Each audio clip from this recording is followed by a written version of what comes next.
আপনাদের সবাইকে প্রভু যীশু খ্রিস্টের নামে স্বাগত করি।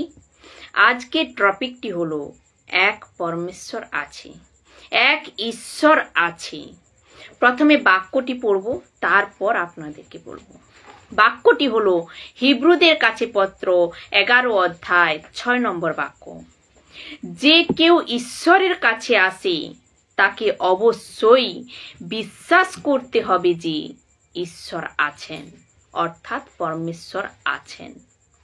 প্রথমত এই পৃথিবীতে যে 790 করোড় মানুষ রয়েছে, এদের সকলকে মানতে হবে যে এক পরমেশ্বর আছেন।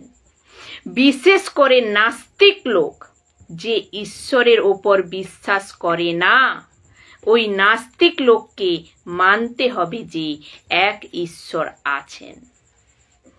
এবার আপনাদের মনে হয়তো প্রশ্ন উঠতে পারে, যদি ঈশ্বর আছেন তাহলে তিনি কে? কেননা এরকম কথা বা কনসেপ্ট বা লজিক লাগিয়ে মনকে সান্ত্বনা দেওয়ার জন্য বলে কি সব ঈশ্বর এক, সব রাস্তা এক, সব মিলিয়ে এক। তো সব যদি এক হয় তাহলে এত ঝগড়া কেন? ঈশ্বরের নামে, গডের নামে, জাতি ধর্মের নামে এত খুন হচ্ছে কেন? একে অপরকে খারাপ চোখে দেখা, নিজের সীমাতে দাগ টেনে দেওয়া, তো এ তুমি, এ আমি, এ হিন্দু, এ মুসলিম, এ কথা প্রমাণ করে যে তথ্য গলত। এই কথা প্রমাণ করে যে তথ্য গলত। এ সব এক না, এ সব এক নয়। তো বন্ধুরা, আমাদের যেটা জানা নেই তখন আমরা কি করি? সব কিছুটাই তো মেনে নিই না, সব কিছুটাই আমরা মেনে নিই। আর যখন কেউ এসে সত্যটা আমাদেরকে বলে, আর যাকে আমরা মানছিলাম আগে, ওর পরিচয় যখন দেয় এবং সত্য কি তা জানায়, তখন আমরা বুঝতে পারি কোনটা সঠিক আর কোনটা ভুল। কিছু কিছু লোক নম্র হয়ে সত্যকে স্বীকার করে, আবার কিছু লোক বলে কি তুমি কে? আমাকে শেখাতে এসছো? আমার বাপ ঠাকুরদা থেকে করে এসেছি। ঠিক, এ তো বাস্তবিকই কথা। যার যেরকম বুদ্ধি সে সেভাবে নিয়েছে, যার যেরকম সোচ সে সেভাবে চলে। এতে ঝগড়া করার কোনো বিষয় নেই। যার যেটা ভালো লাগে সে সেটা মানে। কিন্তু যে আপনাকে সত্যটা জানাচ্ছে, ওর কি দোষ? ওকে তো সত্যটা বলতে দাও। আপনি মানেন না মানেন আপনার ওপর। এর সাথে সাথে আমি বিশ্বাসী লোকেদেরও বলছি, পাস্টার, অ্যাপোস্টল, প্রফেসিং রেভারেন্ড, আরো কিছু নাম নিয়ে যারা ঘুরছে। আমার যিশু, যার উপর আমি বিশ্বাস করি, আর ওর শিষ্য যে বাইবেল লেখার জন্য সহায়তা করেছিল, এদের মধ্যে কেউ কারোর উপর পরমেশ্বরের পেছনে চলার জন্য জবরদস্তি করেনি। ওনারা রাস্তা দেখিয়েছে, বলেছে এই রাস্তা, তো আপনি এতে চলবেন কিনা এটা আপনার মর্জি। আর আমি ওই করছি।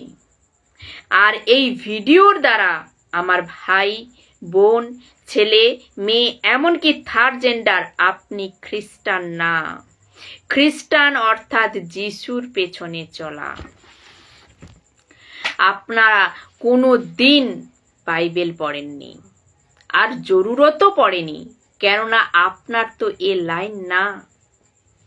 তা সত্ত্বেও আমি আপনাদেরকে বলছি, আপনাকে কেউ সত্যটা জানাচ্ছে আর আপনি বুঝতে পারছেন যে হ্যাঁ, এ বিষয়টি বোঝার মতো কিছু আছে। কেননা আমরা অন্ধের মতো কোথাও যাই না। আমরা কি করি? আমরা পরীক্ষা করি। আমরা কোনো কিছু খেতে গেলেও পরীক্ষা করি, কিনতে গেলেও, এমনকি পড়তে গেলেও আমরা কি করি? পরীক্ষা করি, প্রতিটা জিনিসকে আমরা চেক করি, পরীক্ষা করি। আর আমি খুশি যে যুগে আমরা বাস করছি, যে যুগে আমরা বাস করছি বা রয়েছি এখন, যেখানে জ্ঞান, বিজ্ঞান এবং জানার জন্য কত সুবিধা রয়েছে। আর আমি চাই প্রতিটা জিনিস পরীক্ষা করুন। আপনার আর আমার যা বলছি তারপর আপনি এক সিদ্ধান্তে আসুন, কারণ আপনি নিজে কখনো পরীক্ষা করেননি আর আপনি ভ্রান্ত পথে চলছেন। আপনি আপনার ভবিষ্যৎকে এবং বংশজকে ভ্রান্ত পথে নিয়ে যাচ্ছেন। আরেকটি বাক্য পড়ব। বাক্যটি হলো যাকবের পত্র 2 অধ্যায় 19 নম্বর বাক্য। তুমি কি বিশ্বাস করো যে এক ঈশ্বর রয়েছেন? এমনকি ভূতরাও বিশ্বাস করে ও ভয়ে কাঁপে। কি বলছে? যে ভূতরাও বিশ্বাস করে আর ভয়ে কাঁপে। এবার প্রশ্ন ওঠে কি ঈশ্বরের নামে প্রতিমা বানায় ও পাথরের হতে পারে, কাঠের, প্লাস্টিক, লোহা, মাটির আর সোনা, রূপা, হীরাও হতে পারে। লেখা আছে কি 1 কোরিন্থীয় 8 অধ্যায় 4 নম্বর বাক্যে দেখুন কি লেখা আছে। আমরা জানি প্রতিমা আসলে কিছুই নয়, এবং ঈশ্বর। তাহলে কি বলছি? 1 কোরিন্থীয় 8 অধ্যায় 4 নম্বর বাক্যে বলছে যে প্রতিমা আসলে কিছুই নয় এবং ঈশ্বর মাত্র একজনই। কেননা যে কোনো প্রতিমাকে আপনি যখন তার চোখ বানান ও দেখতে পায় না, কান বানান ও শুনতে পায় না, মুখ বানান, নাক বানান ও শুঁকতে পারে না, হাত বানান ও স্পর্শ করতে পারে না, আর পা বানান তো ও চলতে পারে না। ওকে যেখানেই রাখবে সেখানেই থাকবে, কত কাল কেটে যাবে কিন্তু ও ওখান থেকে নড়তে পারবে না। তো এর জন্য তো লেখা আছে কোথায়? বাইবেলে। আমরা জানি প্রতিমা আসলে কিছুই নয় এবং ঈশ্বর মাত্র একজনই। এই পৃথিবীতে আমরা ঈশ্বর বানাতে পারবো না, কেননা এই পৃথিবীকে বানিয়েছেন ঈশ্বর।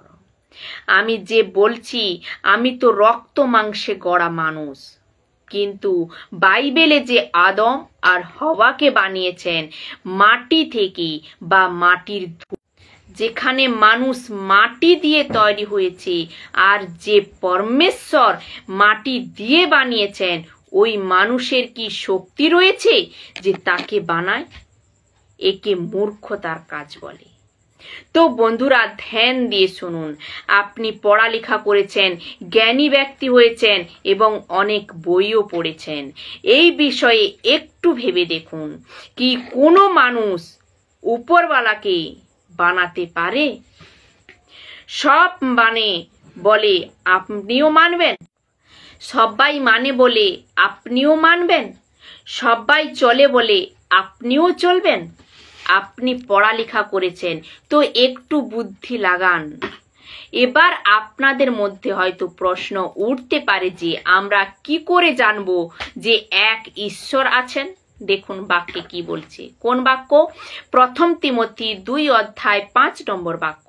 দেখুন কি বলছে। একমাত্র ঈশ্বর আছেন, আর ঈশ্বরের ও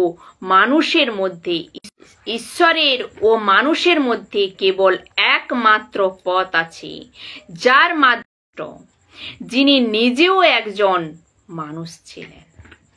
আপনারা সবাই জানেন যীশু খ্রিস্ট মনুষ্য জন্ম নিয়ে এই পৃথিবীতে এসেছিলেন। বহুত সারে লোক বা অনেক লোক এর আগে, অনেক লোকেদের গলতফহমি যে যীশু যখন জন্ম নিয়েছিলেন ও মানুষ ছিল।